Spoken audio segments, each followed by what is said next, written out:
Hey everybody, this is Modern Refugee. Having some coffee with you guys here this morning. Got out Grandma's old coffee cup. It is pretty nasty outside right now. It is snowing. The last time I looked outside, it was about half to 3/4 of a mile visibility, and there is a gale warning on the lake today. And if you don't know anything about Great Lakes shipping, they run freighters on the lakes until the lakes freeze. So there's guys out on the lakes right now that are, hauling all manners of goods and raw materials to different places here in the Midwest. So, I always keep an eye on shipping. Shipping is always an indicator of, the general world we live in. If something happens with shipping, you're gonna see problems right quickly. That strike was a good example of that. That only went on a couple of days, didn't have a chance to really impact anything. But if anything happens with shipping, you can look back, going off on a tangent here, but if, you look back, that was a lot of the problems with Great Britain during World War II, because they were an island. They had to bring everything in. Everything revolved around shipping. And the economy here in the Great Lakes is a lot like that. There's a lot of stuff that is dependent on shipping, either to get the raw materials in to take care of the different manufacturing processes, or to ship out like the agricultural products that we produce here. So, that's always stuff you got to keep an eye on. And for me here locally, that's what the things that I look after. And our agricultural season is pretty well done here now. It's just the processing of certain products. The main one is sugar. I don't know if a lot of people know this, but there is just a ton of sugar production here in Michigan.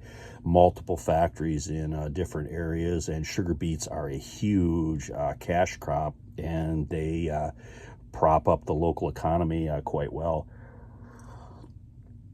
I got a book here I'm going to show you guys this morning. It's an old book, very old.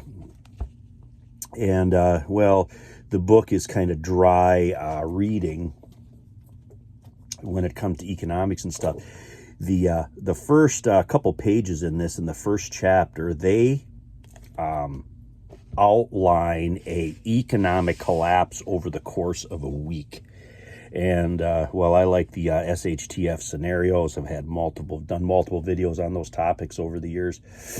But that one is particularly good. And you can, when you're reading that particular scenario, what those fictional people are going through, you can kind of see and kind of understand, how that would impact day-to-day life. And then if you throw the modern technology that we got along in with that story, that was written prior to 1995. So the technology, that was just in its infancy compared to what it is today.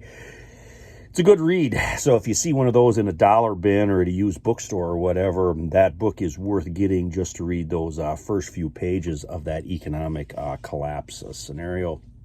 There is some type of bacterial pneumonia or bronchitis going around here by us. More or less, everybody's got it. And I think the only reason that I haven't gotten it yet is because I was pumped full of so many drugs during my surgery. I think that maybe shielded me a little bit, because it took several days for all those drugs to wear off, what they gave me during that surgery. And that was right at the height when everybody was getting sick. And it's some type of contagious bacterial pneumonia, because everybody's been tested for all the viral stuff. All the people that I know, and everybody's been negative on that. It's been all been bacterial, and they've been, giving people antibiotics and stuff for that. And, of course, I'm the one that gets to take everybody to the doctor, but that's just how the way it goes. I have had a pretty good test of the Pantry here in the last few days since my surgery. More or less, I have cooked out of my pantry because it's been kind of crappy outside. It hasn't been very decent. We haven't really had time to shop for anything, We're not working. I'm not working because of my surgery. My wife's not working because she has this pneumonia. And So we've been just eating out of our freezer and our pantry, doing a lot of stuff like soups, Cajun rice, made homemade bread. We did French toast the one night. You know, I always got sausage and stuff here. I'm probably going to do some type of either Salisbury steak or meatloaf, something like that tonight. Got a couple of recipes here on that I want to try. Again, everything has been pretty much out of our pantry, you know, onions and potatoes and stuff that we grew this year. And then, of course, you know, canned stuff. Did do a little canning. That was one thing that I did do here because I've had time basically to do it. So I kind of hit on all that. And meanwhile, I've been watching the world with awe and basically disgust on how things are going.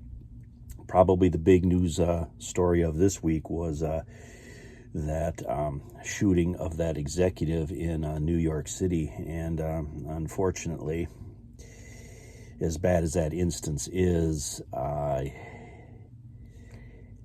can see where things like that are going to continue, if not get worse, just because of the high profile nature of that. And that was one thing when that first happened. I was just, if that would have took place to any average person in any walk of life throughout the country, that wouldn't even have made the newspaper or the local news. But because it was, you know, a rich dude, you know, it's all over the place. And I think it shows that there is a certain amount of animosity and flat out anger out in the real world on some of these things that are taking place. And I'm afraid that there is going to be a continuation of stuff like this. You know, of course, I am a prepper, so I have a tendency to look at the negative side of things, and I've been told that so many times that I'm a pessimist, and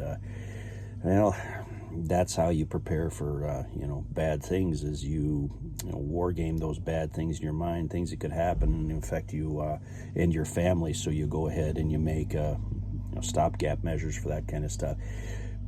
But I'm afraid that the world is just going to get more dangerous. I mean, I can see where Syria is collapsing, and how that's going to pan out yet, I don't really know. But again, there's a lot of oil there, a lot of resources. This is a hybrid World War III that we're basically in right now, and to what extent that's going to escalate yet, I don't know. And you know, the old timers, they all told me that, you know, when Germany went into Poland in 1939, they all knew, you know, World War II had basically started, and that the U.S. was going to get drug into that one way or another. It was just a matter of time. Well, it took till December of 1941 for that actually to take place, and that is my big fear, that could take place, because I don't think that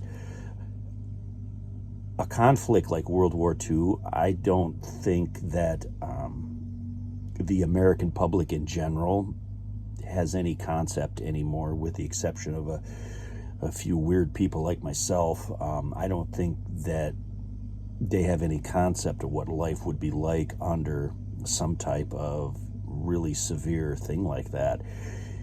You know, between the everything being imported, we don't produce anything here, the amount of things that would basically collapse the economy while there was some type of conflict going on. It's not a good scenario, and all we can do is what we do. You know, we prep and we cover as many bases as we can with our limited resources, because that is, you know, that's always the thing, trying to get as much done with, you know, what you have resources to do. But anyway, I wanted to have a little chat with you guys here this morning. It is a cold Saturday morning out here, but it's nice and warm in here, so it's good to talk with you guys. Anyway, it's a Modern Refugee. Appreciate all my subscribers out there. Like I said, if you get a chance to see that book in a dollar bin at a garage sale, at a used bookstore or something, grab that and read that first chapter in that book there. That is a very good economic collapse scenario that I think that everybody should kind of look at. But anyway, appreciate all you guys out there. You guys take care.